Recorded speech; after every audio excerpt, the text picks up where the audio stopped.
Hoje a gente vai conhecer uma nova grandeza em mecânica e vai estabelecer condições para que essa nova grandeza conserve. Antes de começar a aula propriamente dita, eu vou fazer um outro reparo. Essas coisas ficam na lousa e pode dar uma impressão errada, do que é o problema. Na aula passada, quando a gente estudou a máquina de Atwood, a propósito de entender a aplicação correta das equações de translação e de rotação, nós achamos que a aceleração desse conjunto era isto que ficou na lousa. Obviamente, isso aqui é uma distração. O quociente de duas massas é uma massa e isso não pode ser uma aceleração. O que foi que eu esqueci aqui? O G. Essa é, obviamente, a equação certa. É uma besteira de distração, mas a gente tem que apontar. Então, faltou isso na lousa. Em nenhum momento mais a gente fez isso, mas é uma distração e ficou assim, fica registrado o reparo então. Bom, na aula anterior, a gente aprendeu a segunda lei de Newton da rotação, né? O torque resultante que atua sobre uma partícula é proporcional à sua aceleração angular. Então, você vê que essa equação é muito semelhante à equação do caso translacional, F igual a ma. É clara a correspondência entre as variáveis de rotação e as variáveis de translação. O torque vai com F, o alfa vai com A e I vai com E. E em aulas um pouco anteriores ainda, a gente aprendeu duas leis de conservação importantes. A lei de conservação da energia e a lei de conservação de momento linear. A condição para que a gente aplicasse a lei da conservação da energia a um problema era que nesse sistema atuassem apenas forças conservativas. Sendo assim, a gente definia uma energia potencial associada a ela e aplicava o teorema de conservação da energia. Aprendemos também que para que a gente possa aplicar a conservação de momento linear, é necessário que o sistema seja isolado, ou seja, a resultante das forças que atuam sobre o sistema tem que ser nula. Por um sistema isolado a gente entende isso, um sistema onde a resultante das forças aplicadas é nula, ou um sistema suficientemente afastado de todos os outros para que a gente possa desprezar a influência desses sobre ele. Então, duas leis de conservação, de momento linear e de energia. Hoje nós vamos aprender uma nova grandeza, um momento angular, e também estabelecer condições para que essa nova grandeza se conserve. É muito parecido com o que foi feito no movimento translacional, mas de qualquer modo é uma variável nova.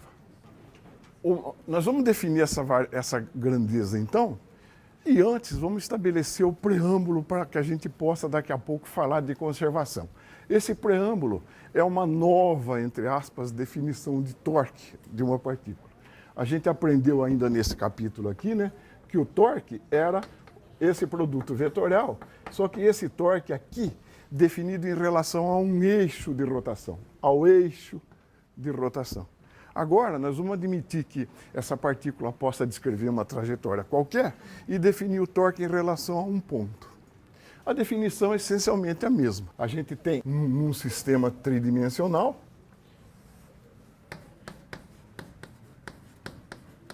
né? Um vetor de posição R qualquer, R, uma força F,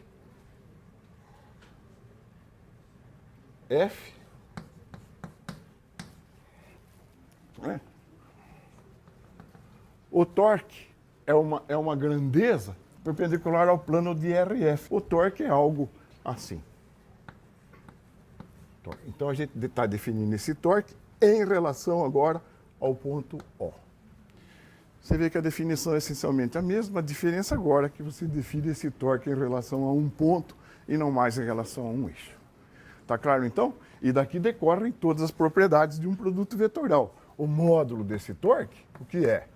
É o módulo de R, o módulo de F, seno do ângulo que R e F formam.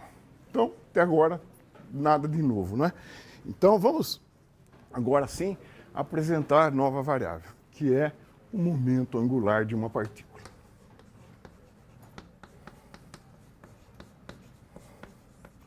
Por enquanto, uma partícula só. Dada uma partícula de massa m com velocidade v, portanto, com momento linear p igual a mv, dada essa partícula, a gente define o momento angular L dessa partícula em relação a um ponto como o produto vetorial R vetor P, que é então R vetor MV. Definição. Né? O que é isso, então? Se você tem em relação a um eixo orientado aqui, um vetor de posição R aqui e um momento P, né?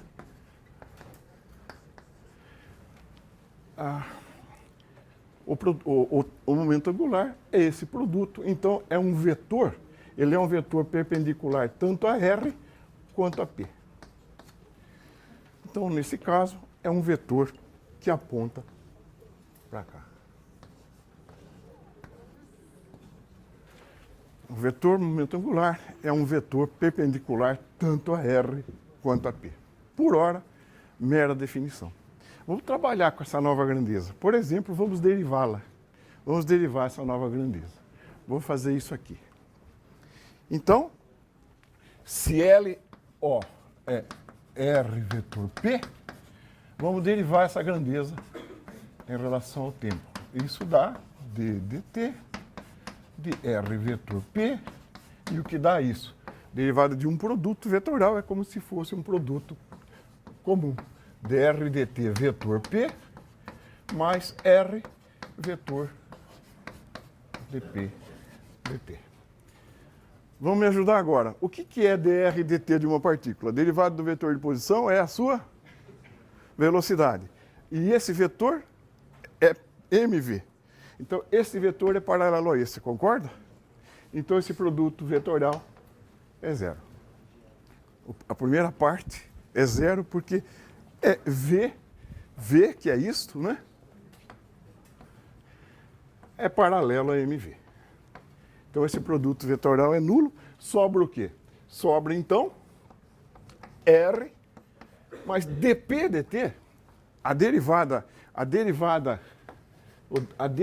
de mv dt, isso aqui é a massa vezes a aceleração, é a força que atua sobre a partícula. dp dt é a força que atua sobre a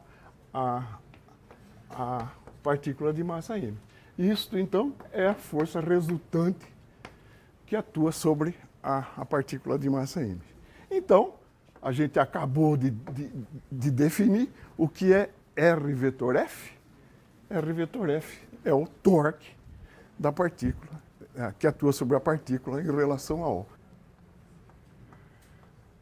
Isso aqui, então, é o torque resultante sobre a partícula. Então, eu posso escrever que dLO dt é igual ao torque resultante. Até agora, tudo muito simples, né?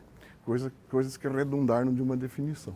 Então, aparece agora a primeira condição de conservação de momento angular de uma partícula.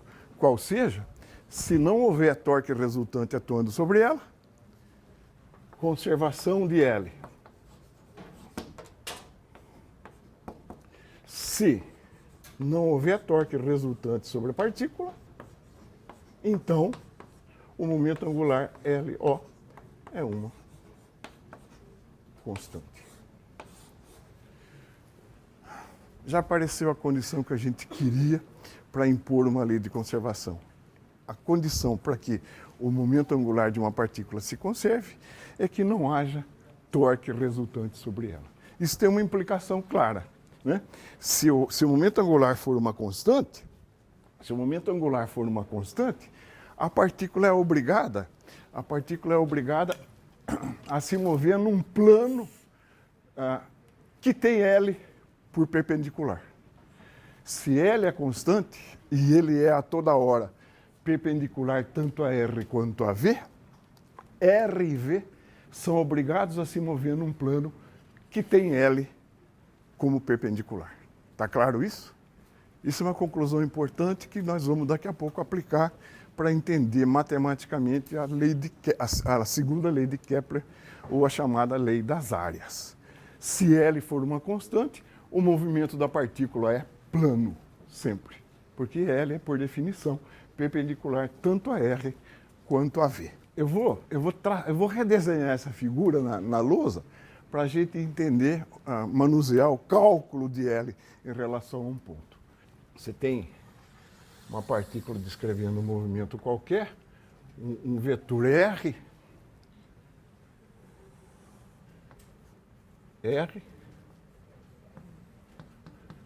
e um vetor P,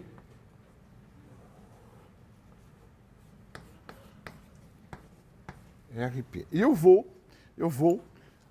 decompor tanto R quanto P em direções paralelas e perpendiculares. Olha, aqui, então, o que é o módulo de L em relação a O? O módulo de L em relação a O é MVR seno φ, certo? Módulo de R, MVR seno φ. Então, esse seno φ, eu posso fazê-lo aparecer aqui, ó. Se eu decomponho P nessa direção perpendicular a R, né, aqui eu tenho P perpendicular. E se eu decomponho R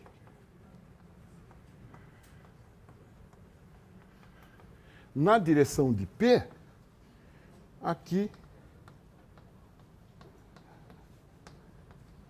eu tenho R perpendicular.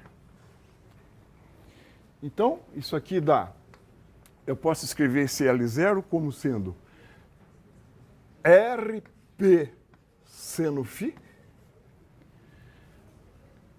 isso é P, RP seno φ, que nada mais, P seno φ é a componente de P na direção perpendicular a R. Então, isso aqui dá RP perpendicular. P seno φ é essa parcela, que é a componente de P perpendicular a R.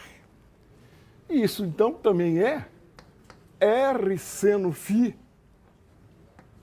vezes P. Mas R seno φ, esse ângulo é φ também, né? Então, o seno de φ é R perpendicular sobre R. R seno φ é P R perpendicular. Então, é o mesmo argumento que a gente usou para calcular torque. Momento angular é um produto vetorial também, então a gente usa do mesmo argumento. Ou seja, para calcular o momento angular em relação a um ponto, você decompõe os vetores R e P se quiser calcular os seus módulos. Então, vamos admitir que a força externa que atua sobre uma partícula seja nula. Se a força externa que atua sobre uma partícula é nula, então essa partícula vai se mover no movimento retilíneo e uniforme. Você vai perceber que não é necessário que uma partícula descreva uma rotação em torno do ponto para que ela tenha momento angular. Mesmo uma partícula que em linha reta pode ter momento angular em relação a um ponto. Este é um exemplo. Vamos pegar aqui, né? Vamos pegar aqui. Essa partícula tem esse momento P, que, como você sabe, é o produto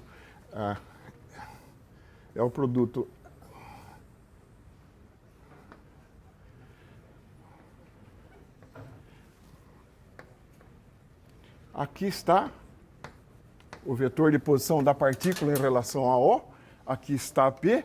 O módulo desse produto vetorial é R, o módulo desse produto, o que é? R perpendicular vezes P.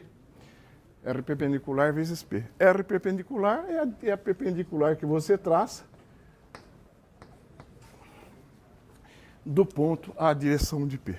Então, L em relação a O é R perpendicular vezes P. Você está vendo, então, que mesmo que uma partícula se mova ao longo de uma trajetória retilínea, ela pode ter momento angular em relação a um ponto. Não é preciso que ela esteja em rotação. Vamos então fazer imediatamente uma aplicação ingênua sobre esses dois conceitos que a gente acabou de aprender, sobre momento angular e torque. A aplicação ingênua é a seguinte: um pinguim cai da beirada de um despenhadeiro, né?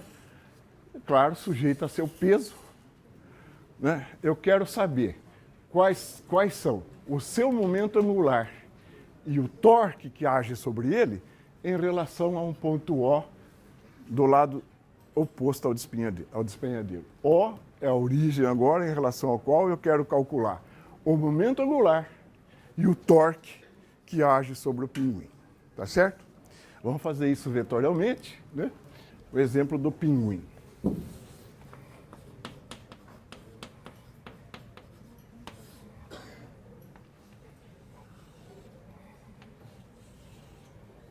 Aqui está o ponto O, ele despenca desse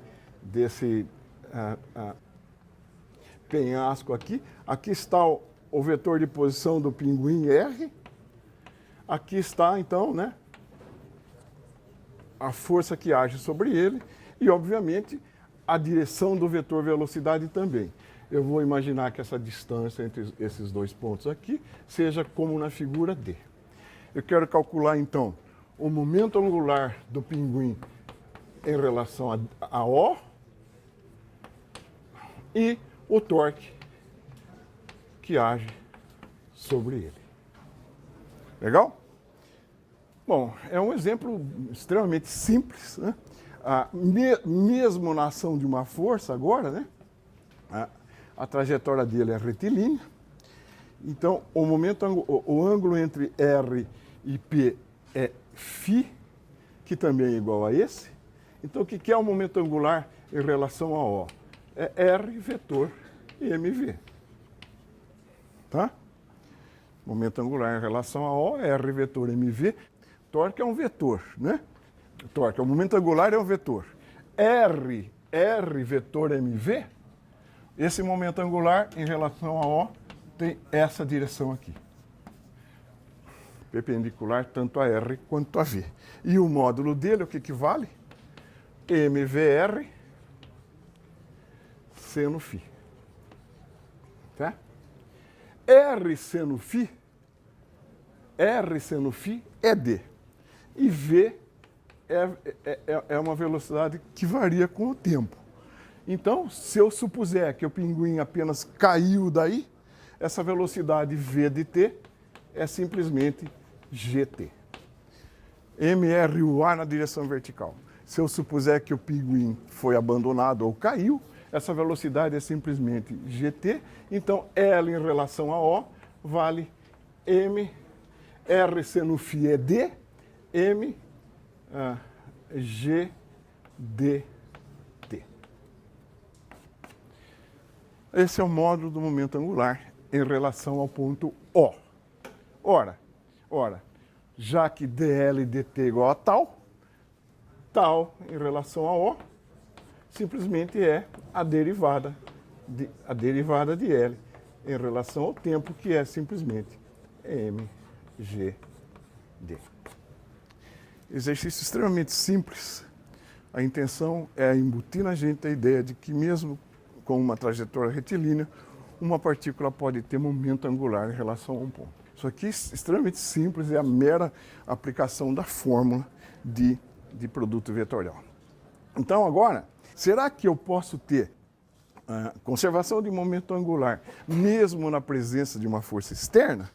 A resposta é sim, porque o que interessa não é a força, é o torque da força.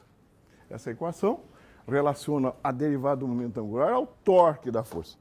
Se o torque for nulo, L0 é uma constante, como nós vimos. Então, existe uma classe de forças chamadas forças centrais.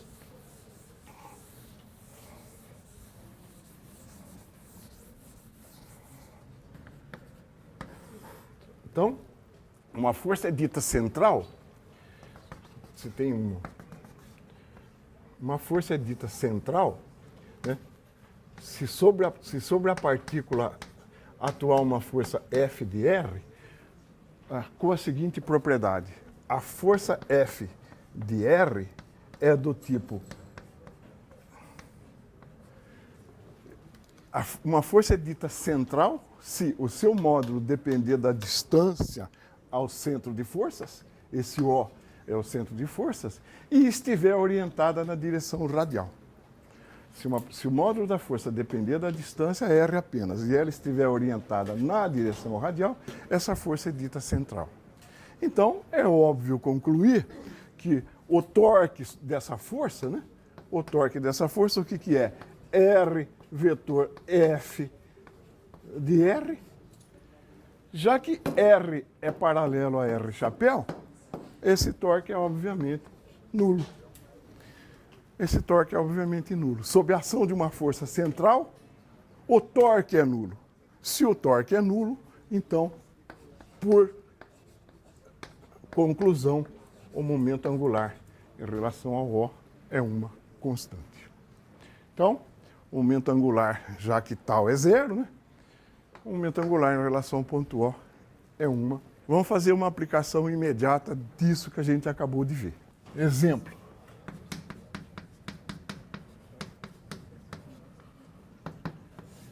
Vou permitir que vocês vejam com mais detalhe a situação. A situação é a seguinte. Presa a um fio, uma partícula pode descrever uma circunferência de raio R sobre uma mesa. Eu estou desprezando os atritos. Então, essa partícula pode descrever uma circunferência de raio R sobre uma mesa. Eu vou admitir que a velocidade inicial dela seja VI e o raio inicial seja R. Através de um furo no centro da mesa, um agente externo aplica uma força no fio. Esse agente externo puxa o fio para baixo com uma força F. É intuitivo perceber que o raio da partícula vai diminuir e a sua velocidade tangencial vai aumentar. Então a gente pergunta, qual é a nova velocidade em função do novo raio e qual é o trabalho que a força F aplicada pelo agente externo desenvolveu? Então, qual é a nova velocidade e qual é o trabalho da força F? Ela pode descrever uma trajetória aqui, a força é centrípeta, né? Então a força é central. A força satisfaz essa condição que a gente acabou de ver. Já que a força é central, o momento angular dessa partícula vai se conservar. Então vamos fazer essas contas na lousa? O momento angular vai se conservar. Então,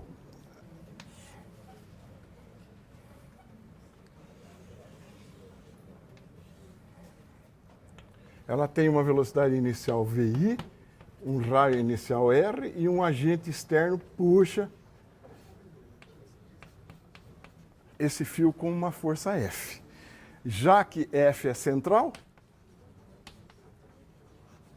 o momento angular em relação ao ponto O é uma constante. Então, momento angular inicial, mVi vezes R. R vetor P, R é perpendicular a P, então esse momento angular dá simplesmente mVi vezes R. Momento angular final, ela vem para uma posição R com uma velocidade Vf. M, Vf, R. Portanto, né, Vf é Rão sobre R, Vi.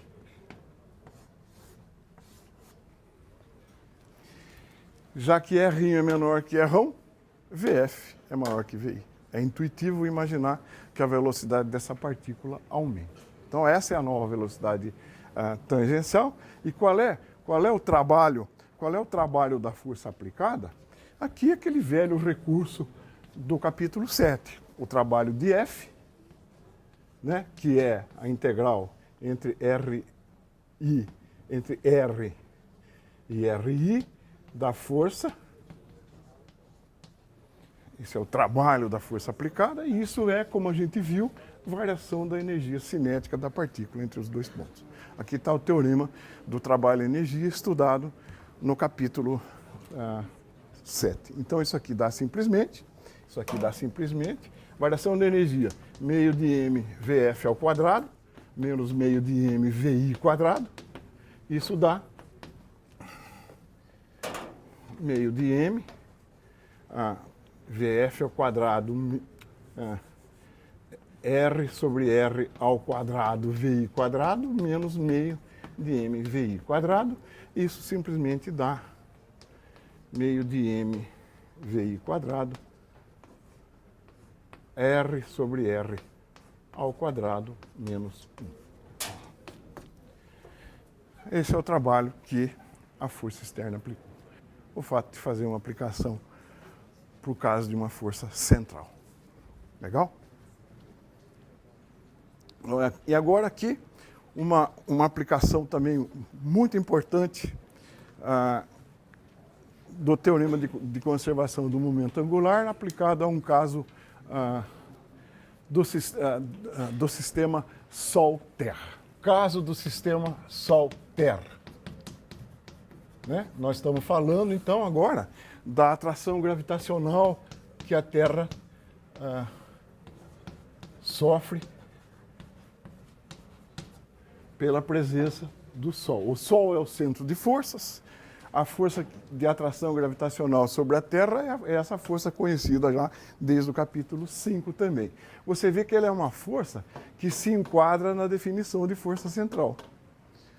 Essa força é central. O seu módulo vai com R e ela é uma força de atração da Terra para o Sol.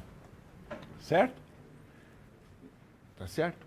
Como ela é central, como essa força é central,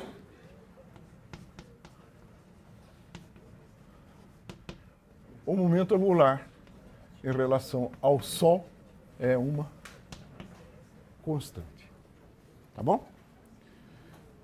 Como ela é central, o torque é zero e, por conclusão, o momento angular em relação ao Sol se conserva. Então, aqui caímos de novo, né, na história de que se um momento angular é constante, o movimento da partícula tem que estar num plano perpendicular a L0. A órbita da Terra em torno do Sol, portanto, é plana. A órbita da Terra está num plano perpendicular ao seu momento angular em relação ao Sol, que é constante. Tá? Então, se tal é zero, L é constante, vamos deduzir a segunda lei de Kepler. A segunda lei de Kepler, também conhecida como lei das áreas.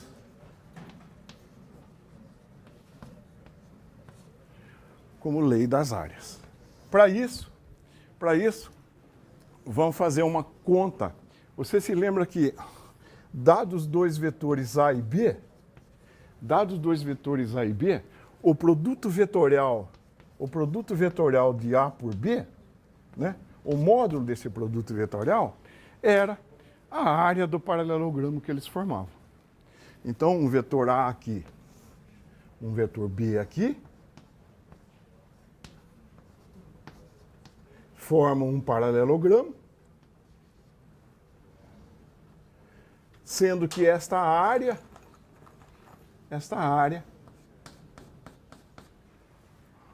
mede o módulo do produto vetorial dos dois vetores. Então, A vetor B é a área do paralelogramo que eles formam. Lembram-se disso?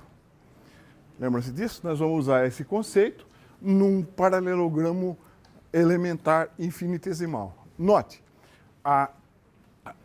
aqui a Terra está evoluindo em torno do Sol, a órbita está excessivamente elíptica, a excentricidade da órbita da Terra é pequena, então a trajetória não desvia muito de uma circunferência. Aqui está exagerado para a gente salientar isso.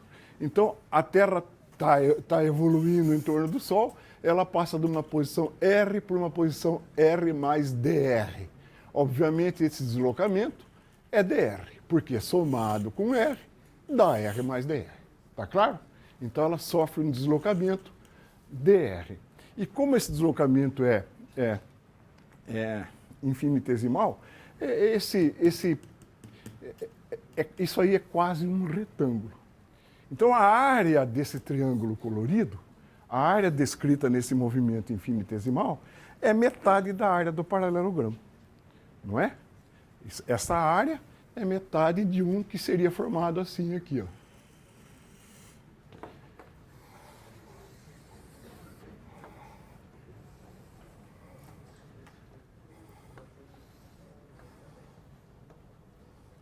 Ela passa da posição R para a posição R mais dr, né?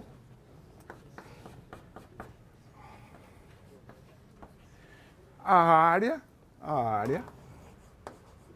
é metade do produto vetorial de R por dr. A área, né?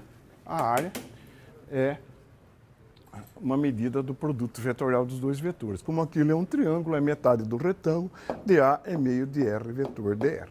Acompanharam isso? Tudo a ver com a definição de produto vetorial de dois vetores. Vamos fazer essa conta? Vamos derivar isso aqui? O que vai dar isso? Vou continuar aqui mesmo. Então, o que é dA dt? Vou derivar isso aqui, né? Isso aqui dá. Eu vou derivar e já vou fazer um truquezinho. Eu vou multiplicar e dividir por m. E meio de m vetor r vetor m dr dt. Multipliquei e dividi por m, tá certo? Mas o que é dr dt? É a velocidade da Terra. E o que é mv? É p. Então isso aqui dá simplesmente 1 sobre 2m r vetor p, que é L sobre 2m. Então a velocidade areolar é proporcional ao momento angular da Terra em relação ao Sol. Se L é uma constante,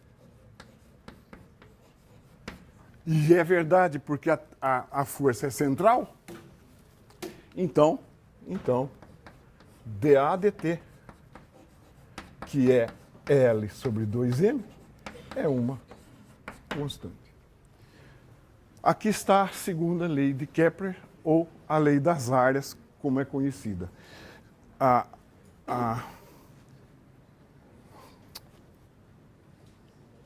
Segundo só. Como é conhecida? Olha, a razão com que uma área é varrida pela Terra, pelo seu raio vetor, é constante. Isso quer dizer, então, que o raio vetor que liga a Terra ao Sol descreve áreas iguais em tempos iguais. Então, vamos nos ater a essa situação aqui, né? De novo, uma órbita exageradamente elíptica, mas então a Terra orbitando por aqui. Eu imagino que as três áreas em roxo são iguais. As três áreas são iguais. A. Então, a razão com que o raio vetor descreve cada uma delas, a razão temporal, é constante. Isso significa que, se ele demorar um tempo t para descrever esta área, ele demora o mesmo tempo para descrever essa e o mesmo tempo para descrever essa. Conclusão: em que posição a Terra tem maior velocidade tangencial? Se ela tem que andar todo esse tempo, né, toda essa área no mesmo tempo, aqui ela tem que andar mais depressa. Esse ponto é chamado afélio, é o ponto de maior aproximação da Terra em relação ao Sol. Então, no afélio, a velocidade da Terra é muito maior do que no periélio, por exemplo. Então, esse tempo é igual a esse tempo. Como conclusão, a Terra é obrigada a andar mais depressa quando estiver mais próxima do Sol.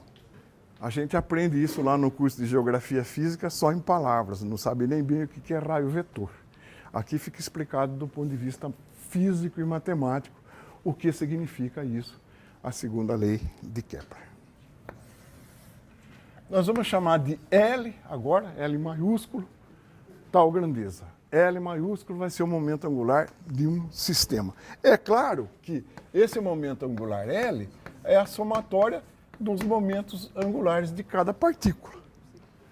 O momento angular do sistema é a soma do momento angular de cada partícula. E essa definição nós já vimos, né? Isso aqui é a somatória em I de RI vetor PI, que é igual à somatória, eu vou escrever em termos da massa agora, PI é MI-VI, RI vetor VI. Lembramos um conceito lá do capítulo 9, que a coordenada do centro de massa de um sistema de partículas é simplesmente essa soma aqui. Isso aqui é a posição, o vetor de posição do centro de massa de um sistema de partículas. Vocês se lembram disso, né? Somatória de M1, R1, etc., mais Mn, Rn, sobre a somatória de Mi, que é M. Então, vamos escrever algumas velocidades e posições em termos do centro de massa também. Para isso, eu vou pegar esta figura, que está na lousa, para a gente estabelecer a nomenclatura e certos batismos. Olha aqui, então, um sistema de N partículas, 1, 2, etc., N, cada uma delas localizada pelo seu vetor de posição em relação a O e tendo o seu respectivo momento. R1, M1V1, R2, M2V2, etc. E esse sistema de partículas tem um centro de massa Cm localizado pelo vetor de posição R que nós acabamos de escrever lá. A localização do centro de massa dada pelo vetor R é a soma de Mi e Ri sobre M. Agora, olha para esse triângulo. A soma de R com R'2 dá R2. R'2 é, então, a localização da partícula 2 em relação ao Cm. Vamos nos ater a esse batismo. Coordenada com linha se refere ao centro de massa. Então, R'2 é a localização da partícula 2 em relação ao centro de massa. E vale a seguinte equação. R2 é a soma de R com R'2. Legal? E muito do que a gente faz se baseia pura e simplesmente nessa simples relação vetorial. Tá bom? Então, com esse desenho na mente, eu vou reproduzir de uma só na lousa. Né? Eu tenho um sistema de partículas aqui. Eu vou pegar o que eu chamei lá de R2. Né? Aqui está o centro de massa Cm e aqui está o R'2. Vetor de posição da partícula 2 em relação ao centro de massa Cm. E aqui então está o vetor R. Então, dessa figura extremamente simples, eu tiro que R2 é R'2 mais R. Então, isso aqui vale para qualquer partícula. Eu posso escrever que Ri vale R' mais R. Tá bom? Isso vale para qualquer partícula. Ora, se isso é verdade, basta tomar a derivada de ambos os lados, que eu vou achar que VI é V'I mais VCM. O que é V'I? O que é V'I? Coordenada com linha se refere ao centro de massa. V'I é então o quê? A coordenada, a velocidade da partícula I em relação ao centro de massa. Então, uma outra coisa que sai direto, né, é que o que vale somatória de MI R'I. O que é isso? O quanto vale isso? Quanto vale a somatória de MI R'I? Vamos lembrar da definição. O que seria V' de Cm? A velocidade do centro de massa no referencial do centro de massa. O que é isso por definição e por analogia com isso? Isso aqui é a somatória em I de MI V'I sobre M. Ou o que é a coordenada R' do centro de massa? Somatória de MI R'I' sobre M. Eu devia ter escrito isso antes disso, não tem nada de errado aqui. Ora então, quanto é a coordenada do centro de massa no referencial do centro de massa? Coordenada do centro de massa no seu próprio referencial é 0. Então, somatória de MI R'I é 0, somatória de MI V'I é 0. Portanto, somatória de MI R'I igual a 0 e a somatória de MI V'I por mera derivada é a somatória, então, de P'I igual a 0. Isso não nos surpreende. Se você lembrar de uma passagem do capítulo 9, né, isso aqui é o momento total da partícula no referencial do centro de massa, que isso é 0, como a gente aprendeu lá. O momento total de um sistema de partículas no referencial do centro de massa é 0. Lembra-se disso? Porque você deve lembrar também de uma relação que era P igual a mVCm. O momento total de um sistema de partículas é a massa do sistema vezes a velocidade do centro de massa. No referencial do centro de massa isso é 0, portanto, P no RCM é 0. Estão lembrados disso? Então, preparando o terreno, porque nós vamos fazer uma expansão agora, onde aparecer somatória de MI R' vai ser 0, onde aparecer somatória de MI V'I também.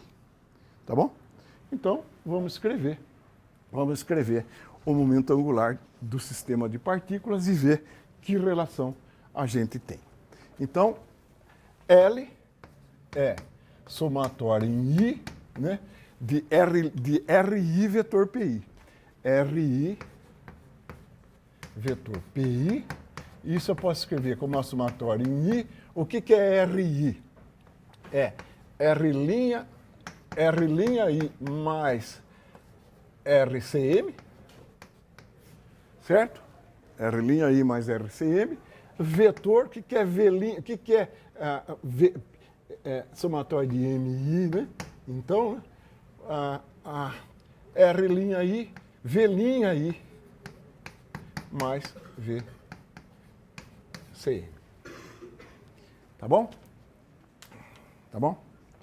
Então, vamos abrir essas expressões. Porque isto vetor aquilo, ó. Então, isso aqui dá somatória em I de MI R'I vetor V'I. Esse termo já foi. Agora, vou fazer esse vetor esse. Mais somatória de MI R'I vetor VCM. Já foi esse com esse. Agora vamos fazer esse com esse. Né? Esse com esse. Mais RCM vetor somatória de MI V'I. Esse com esse e sobra esse com esse. Mais somatória em I de MI RCM vetor VCM. Simplesmente abrir o produto em 4 termos. Como a gente bateu inicialmente ali, este termo é nulo,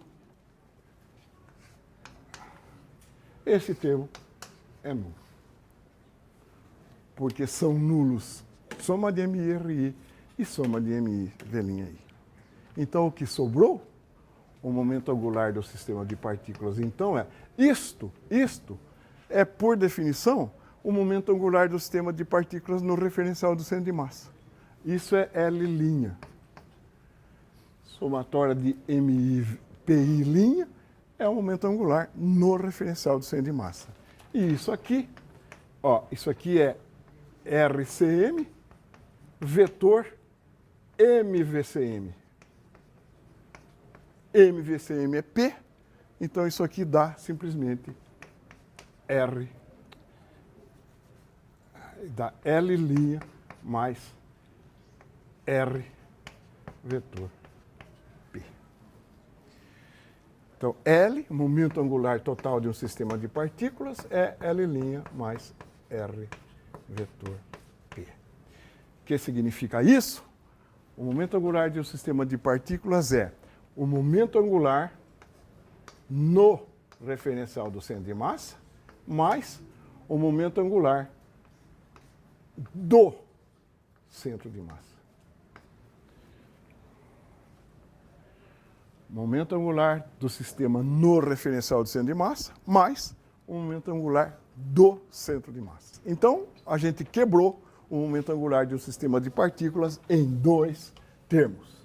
Né? Em 2 termos. Com a energia cinética vai acontecer coisa parecida.